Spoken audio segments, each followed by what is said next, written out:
The factor theorem. Factor theorem क्या कहते हैं? ठीक है, जो नोट्स है मैं बस इसी से प्रोसीड कर रहा हूँ, इसी नोट से। रिमाइंडर जीरो है notes. If F of C is zero, ये फैक्टर थियरम हम ऑलरेडी पढ़ चुके हैं, आपको अभी पता चल जाएगा, यहीं पे कर चुके हैं हम ये। If F of C is zero, f of c is 0, then the polynomial f of x has the factor x minus c। और इसी को, और in other end, if c is roots of equation f of x is equal to 0। अब ये actually polynomial की form में given है, ये इक्वेशन के फॉर्म में गिवन है। ठीक है, फंक्शन के फॉर्म में F of X is equal to polynomial, ये इक्वेशन। अब इक्वेशन आएगा तो रूट्स आएंगे, देन सेम यहाँ पे भी, then X minus C is a factor of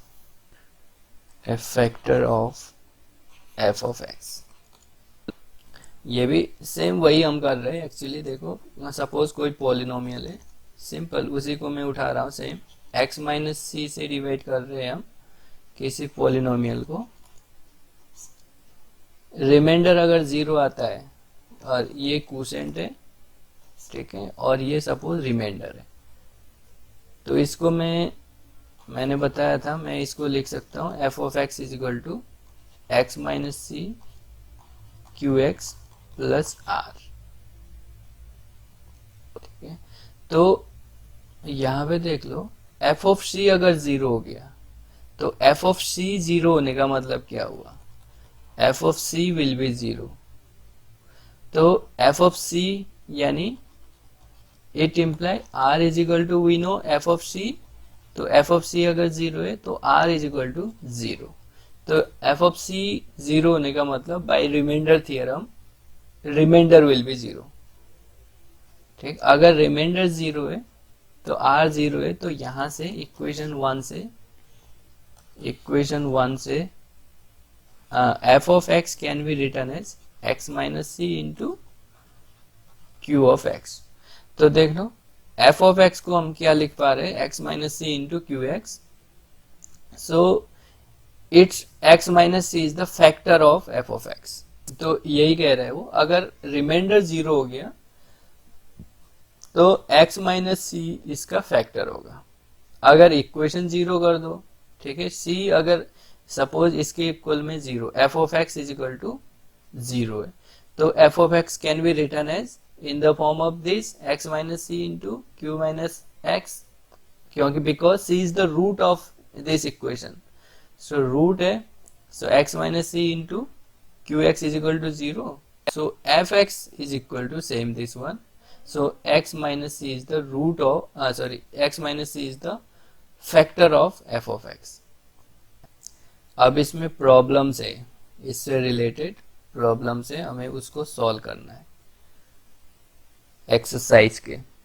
अभी मैं आपको शो दिखाता हूँ। अगर हम किसी नंबर का फैक्टर अगर मैं करूँ, देखो थोड़ा सा फैक्टर के बारे में, अगर मैं लिख रहा हूँ यहाँ पे सपोज a, ठीक है, a को मैं लिख रहा हूँ b इंटू सी। क्लियर है? a को कोई नंबर एज ए नंबर में यूज कर रहा हूँ, पॉलिनोमियल होंगे तो polynomial ax is equal to bx cx कर लेंगे हम। यहाँ पे नंबर है, ठीक है, नंबर्स के लिए मैं कर रहा हूँ। सो अगर if a can be written as b into C, then b is called the factor of a, and of course c is called the factor of A. B और सी जो होंगे फैक्टर ऑफ ए कहेंगे।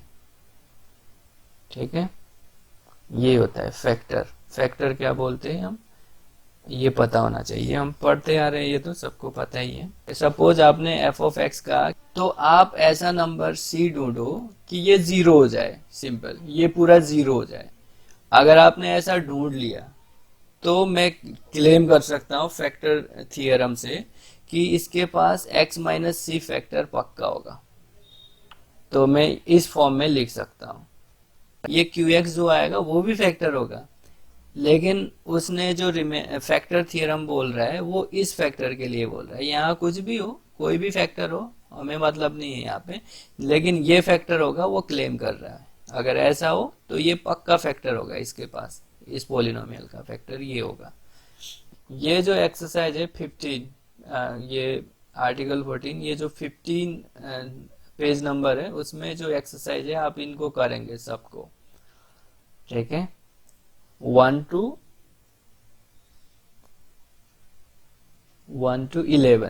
11 तक करना है आपको, ठीक है। बहुत इजी है, बहुत इजी है। देखना, इसको डिवाइड मत करना आप। यहाँ पे देखो विदाउट एक्चुअल डिवीजन का है, डिवीजन नहीं रखना है, जस्ट रिमाइंडर थियरम का यूज करना है। तो ये तो ऑलरेडी मैं करा चुका हूँ, देखो ये एग्जांपल, ये क्वेश्चन। अब ये x-3 से है, बस रिमाइंडर शो फाइंड आउट करना है, तो just find F of C. Same यहाँ पे भी देखो, इतने बड़े प्रॉब्लम है, बस हमें रिमाइंडर थियरम से 2 लाइन में आंसर निकालना है, ज्यादा कुछ नहीं करना है इसमें।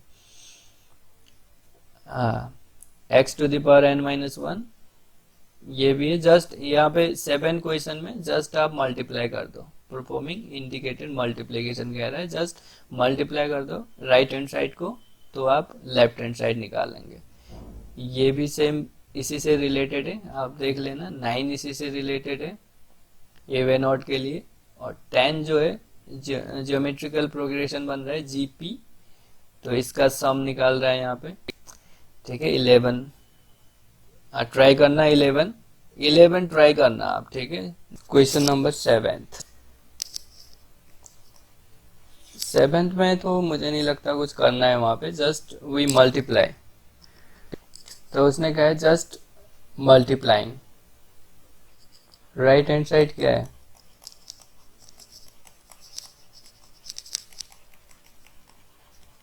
1, ठीक है।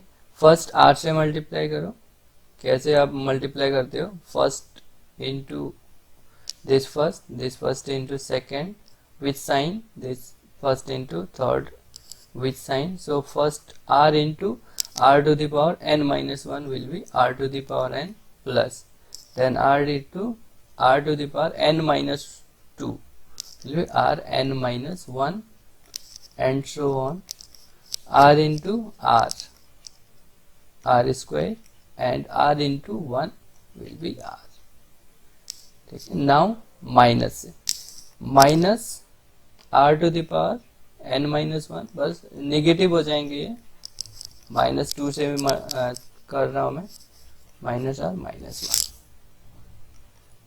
ठीक है। सो अब देखो यहाँ पे r to the power n minus 1 है, ये कैंसिल आउट। नेक्स्ट वाला जो होगा r to the power n minus 2 होगा, ये कैंसिल आउट, ठीक है। ये यहाँ से ये r यहाँ के से कैंसिल आउट, ठीक है। आर स्क्वायर कहाँ पे होगा, आर स्क्वायर ये इससे पहले आया होगा। सो r to the power n minus 1, simple. Question number 8 में देखो, ओनली r की जगह x/y रिप्लेस कर दो, ये सेम बन जाएगा इसमें, ठीक है। 7th में कुछ नहीं है। 9th में क्या है, जैसे ही आपने 8th को कर लिया है तो मुझे नहीं लगता 9th को भी करा लूं। 9th भी इजी है, क्योंकि 9th में y की जगह आप यूज करोगे -y, तो आप इसको रिप्लेस कर दो इसमें, ठीक है। तो इजीली आपको मिल जाएगा। जैसे ही ये मिला, जैसे ही आपने ये पुट किया, ये क्या हुआ, x to the power n upon y to the power n -1, x upon y -1, तो ये x to the power n minus 1, इस तरीके से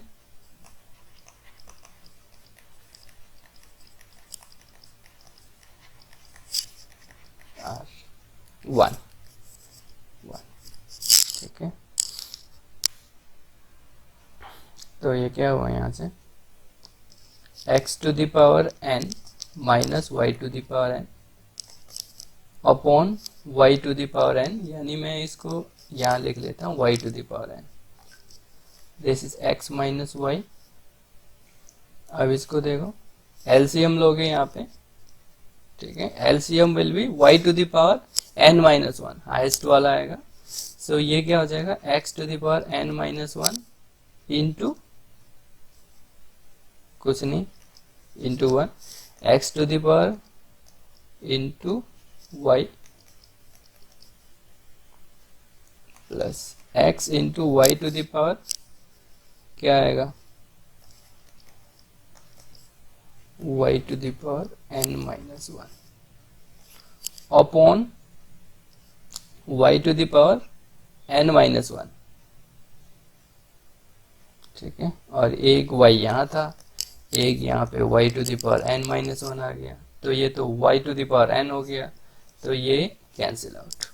यहाँ पे y की वैल्यू क्या है, यहाँ पे एक्चुअली अब नेक्स्ट में क्या कर रहा है वो y इज नाइन्थ में y पे माइनस y को रिप्लेस कर रहा है,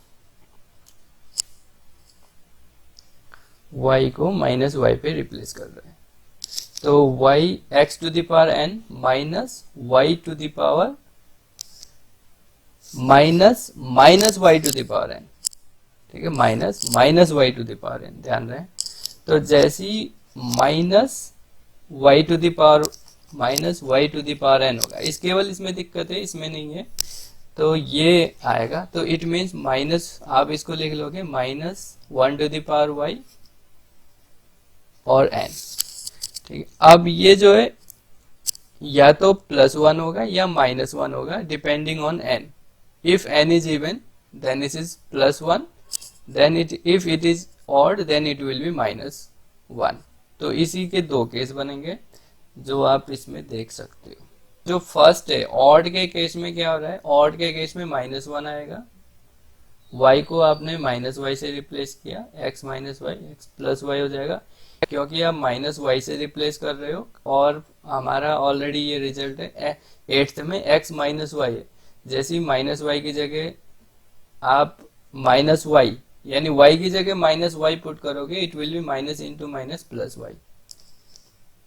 तो x to the power n, y को माइनस वाई से रिप्लेस करना है, सो आपको क्या मिलेगा, ये x। तो कैसे चल रहा है ये, फर्स्ट प्लस है माइनस है, इस तरीके से चल रहा है।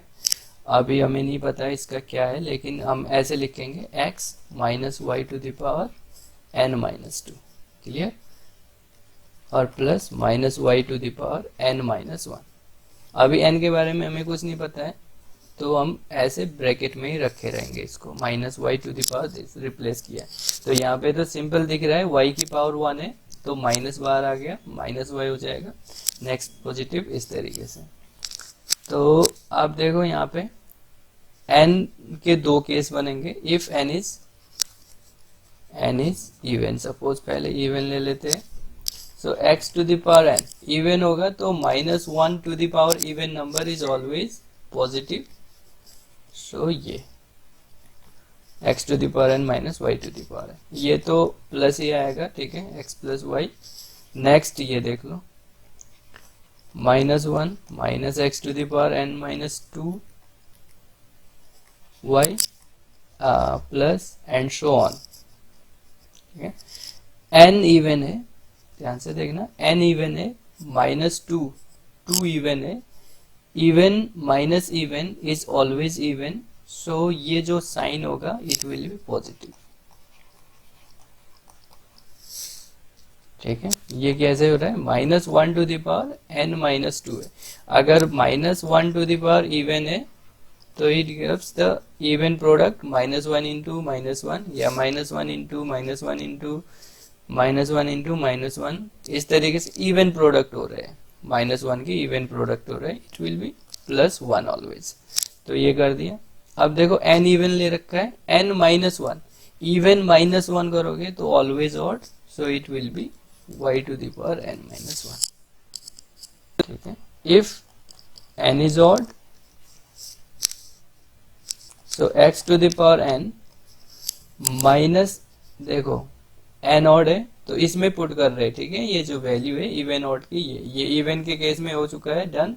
नाउ ऑड के लिए, if n is odd then minus 1 to the power odd will be minus 1, so minus into minus y to the power n, so minus minus plus y to the power n, ये x plus y, so ये n minus 1, यहाँ पे क्या आएगा, ये तो non है already, y ही आएगा एंड सो ऑन,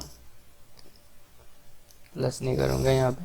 अब ये वाला टर्म देखो, y to the power n minus two, n क्या है, n ऑड है, minus two, odd minus even, odd ही रहेगा, x y to the power minus x y to the power n minus two.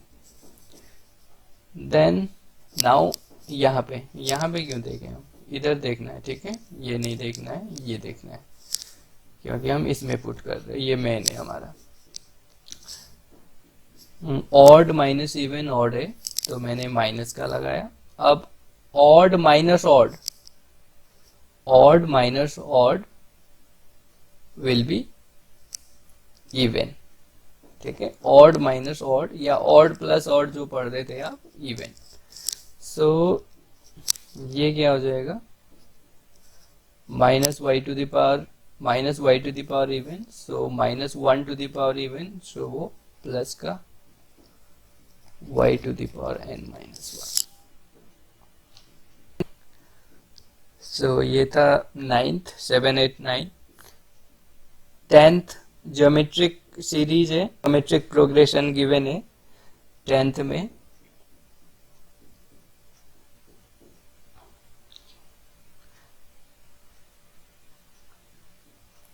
Then next है 11th।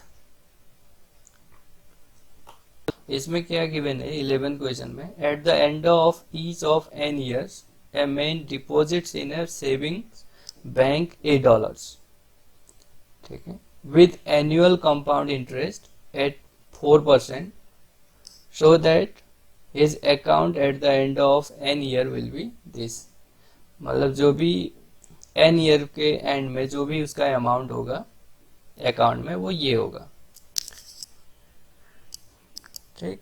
और वो जो deposit कर रहा है बैंक में $8 कर रहा है, पर ईयर कर रहा है, but and of the year कर रहा है, ठीक है, ये ध्यान रहे, एंड ऑफ द ईयर कर रहा है। तो फर्स्ट इंफॉर्मेशन लिख लेते हैं, क्या इंफॉर्मेशन है, and of the each year he saving $8, यानी मैं लिख रहा हूँ जस्ट जो गिवन है वही लिख रहा हूँ, सेविंग, आपको सेविंग बैंक में ही कर रहा है, eight the end of the year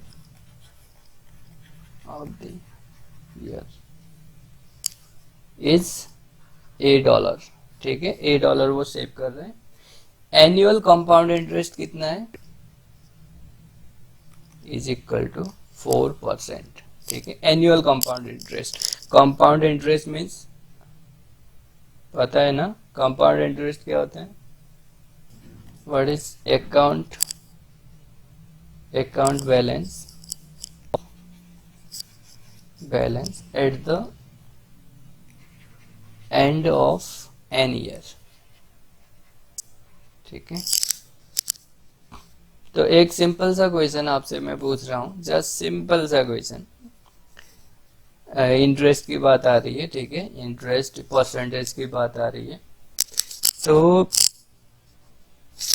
इसमें क्या है, कंपाउंड इंटरेस्ट और सिंपल इंटरेस्ट दो तरीके से होते हैं। एक कंपाउंड इंटरेस्ट ये होता है, if suppose you deposit some amount in the bank, ठीक है, आपने सपोज 100 रुपये जमा कर दिए बैंक में, ओनली 100 रुपये एक साल में, तो नेक्स्ट सपोज वो 2% इंटरेस्ट दे रहा है एनुअली, कंपाउंड इंटरेस्ट दे रहा है, तो वो क्या कर रहा होगा, जो आपका फाइनल ईयर, जो नेक्स्ट ईयर में जो आपका इंटरेस्ट बनेगा एक साल का, जो एनुअल होता है, ठीक है, बैंक में always the interest counting in the annually, monthly interest नहीं होता है, एनुअली इंटरेस्ट देते हो। 100 इसका 2%, ठीक है, इसका 2%, यानी 100 का 2% में 2 रुपए, यानी जो आपका जो अमाउंट हुआ अब 102 हुआ। अब सपोज आपने कुछ जमा नहीं किया, कुछ नहीं किया, जो next year, next second year में जो आपका इंटरेस्ट होगा अब इसमें अप्लाई होगा, ठीक है, इसमें, यानी 102 इंटू 102 का 2%, अब इसमें ऐसे ऐड होते जाएगा। सिंपल इंटरेस्ट में क्या होता है, ओनली 100 का। सिंपल इंटरेस्ट में क्या होगा, सपोज 100 आपने सब जमा कर दिया, तो next year 2 rupees, again next year 2 rupees, only per year 2-2 रुपए जमा होगा उसमें, एक्स्ट्रा 2-2 रुपए। यानी कंपाउंड इंटरेस्ट मीन्स आप ये कह सकते हो इंटरेस्ट का इंटरेस्ट, ठीक है, सिंपल लैंग्वेज में। तो जस्ट एक क्वेश्चन है, ये सिंपल तरीका है। अब हमें देखो, we don't know the formula of the compound interest, हमें नहीं पता कंपाउंड इंटरेस्ट का फार्मूला क्या है, फिर भी हम करेंगे इस प्रॉब्लम को। अब सपोज किसी गारमेंट के शोरूम में लिखा हुआ है 50% प्लस 50% डिस्काउंट, ठीक है, ऑन ऑल गारमेंट्स। तो आपको कितना परसेंट डिस्काउंट दे रहा होगा वो, टेल मी, कितना परसेंट डिस्काउंट दे रहा होगा वो शॉप, जो भी शोरूम है। आप शॉप पे कभी गए होंगे, कहीं किसी गारमेंट शॉपिंग वॉपिंग करने गए होंगे, ये देखा है आपने, 50 प्लस 50% डिस्काउंट, 75 प्लस 25% डिस्काउंट, इस तरीके से लिखा रहता है, कभी ऑब्जर्व नहीं किया, 75%। क्लियर है? उसने, इसका मतलब ये होता है कि उसने पहले एक्स में 50% डिस्काउंट दिया, फिर उसमें जो डिस्काउंट दे रखा है उसमें 50% गिवन दिया, ठीक है, 50% और 50% में 50%, यानी 25%, यानी 50 प्लस 25 विल बी 75% डिस्काउंट मिलता है आपका ऑल ओवर। पता चले ऐसा लिखा है, आपको लगे यार ये तो 50 प्लस 50 डिस्काउंट दे रहा है, और पहुंच गए और आपने खरीद लिया बहुत सामान, और आ रहे हो ऐसे ही, आप सोच रहे हो कि 100% डिस्काउंट मिल गया, तो ये मत करना, ठीक है, शॉप वाले उठा के फेंक सकते हैं आपको बाहर। तो भाई सिंपल कैलकुलेट कर लेना, 50 प्लस 50% मीन्स 75%। इसका मतलब ये है कि उसने पहले x में 50% डिस्काउंट दिया, इट मीन्स द 50%, एंड उस 50% में 50% दिया, 50 का 50% क्या होगा, 25% हो जाएगा, यानी 50 प्लस 25 विल बी 75, सिंपल। तो खैर ये तो ऐसे ही था। अब देखते मेन क्वेश्चन में फोकस करते हैं हमारे। सो देखो, eight the end of the year वो $1 जमा कर रहा है, ठीक है, eight the end of the year ₹1 वो जमा कर रहा है। Suppose eight the end of first year, ठीक है, पहले साल में उसने कितना डॉलर जमा किया, $1 जमा किया। तो at the of the first year the account balance, मैं जस्ट AC लिखूंगा, अकाउंट होता है, it means account is $1 only, ठीक है, क्योंकि उसने ईयर के एंड में किया तो इंटरेस्ट नहीं मिलेगा, ईयर के एंड में ओनली $1 हमें मिलेगा वहां पे, ठीक है। सो नेक्स्ट हम देखते हैं eight the end of second year, दूसरे साल उसका बैलेंस कितना होगा। उसने क्या किया, account is,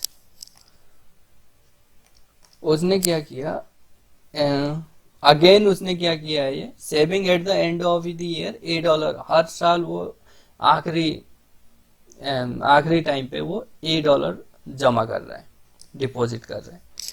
so account is second year में इसका तो इंटरेस्ट मिलेगा लेकिन इसका नहीं मिलेगा, ठीक है, वो जमा जो करेगा उसका नहीं मिलेगा, जो ऑलरेडी जमा किया है उसका इंटरेस्ट मिलेगा। सो जो इंटरेस्ट इसमें बनेगा, सो ए प्लस ए का 4%, सिंपल, ए का 4% ये इंटरेस्ट मिला, प्लस ये जो ए आएगा वो eight the end of the second year भी जमा कर रहा होगा। ठीक है, तो आप इसको सॉल्व करो, ये तो ए एज इट इज रहेगा ए, तो जैसे ही आपने इसको सॉल्व किया, ए प्लस ए इंटू 4/100, ठीक है, सो it will B 104 a by 100, it means 1.04 a। सो ये मैं लिख रहा हूँ 1.04 a, डायरेक्ट परसेंट को नंबर में मैंने कन्वर्ट कर दिया, मैं कोई फार्मूला यूज नहीं कर रहा हूँ। आप देखो, कंपाउंड इंटरेस्ट का जस्ट आपको मैकेनिज्म पता होना चाहिए, कंपाउंड इंटरेस्ट क्या होता है, बस उसी का हम यूज कर रहे हैं। कंपाउंड इंटरेस्ट क्या होता है, इंटरेस्ट का भी interest. So eight the end of the third year, ठीक है, and of the third year, what is the account balance, जो अकाउंट बैलेंस जो होगा, अब इसका तो उसको 4% मिलेगा, ठीक है, इसका तो 4% मिलेगा इंटरेस्ट, प्लस एक और डिपॉजिट कर लेगा वो $8। सो ए प्लस 1.04 ए ऑलरेडी हमारा उसके अंदर है अमाउंट, इसका 4% मिलेगा,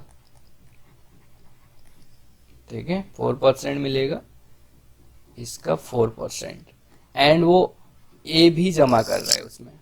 ठीक है, तो लास्ट प्रीवियस सेकेंड ईयर में जो हमारा अमाउंट था वो इतना था, इसका तो इंटरेस्ट मिलेगा 4%, तो इंटरेस्ट इसी में ऐड होगा, प्लस और $1 और डिपॉजिट कर रहा है $8, वो ऐड हो जाएगा।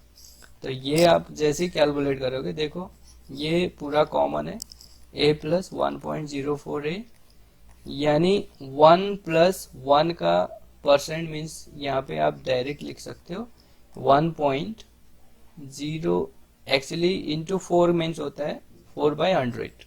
ठीक है, तो मैंने कैलकुलेट कर लिया, ये सीधे ये आ रहा है प्लस a। ठीक है, अब देखो a फर्स्ट लिख रहा हूँ, ये वाला a, अब इससे मल्टीप्लाई कर दो a इंटू, या नंबर पहले लिख रहा हूँ मैं 1.04 a प्लस 1.04 स्क्वायर a। अब similarly on continuing this process up to n year, तो n ईयर के लिए लिख रहा हूं। अब आपको सीक्वेंस मिल गया है यहाँ पे, जो सीरीज के टर्म्स जो है किस तरीके से मिल रहे हैं। फर्स्ट ईयर में ओनली a, फर्स्ट ईयर में a, सेकेंड ईयर में a प्लस 1.04 a, थर्ड में a plus 1.04 a plus 1.04 square a। So continuing this process, so at the end of nth year, the account will be, account is मतलब account balance is a plus 1.04 a plus 1.04 square a and so on 1.04 n minus 1 a। ठीक है, तो we found the pattern how the interest or balance is increasing, so ये हमें मिल गया है। so this is nothing but the geometric progression। so GP में क्या होता है, a, ये r जो आपका है which is greater than 1, तो आप इसको लिखोगे 1.04 to the power n minus 1 upon 1.04 minus 1। ठीक है, जो r हमारा है यहाँ पे 1.04 है। सो सिंपल, यहाँ पे 0.04 हो गया, ए अपॉन 0.04 इंटू ये 1.04 to the power n-1. This is the account balance at the end of the nth year, और इसी को हमें प्रूव करना था, हैंस प्रूव्ड.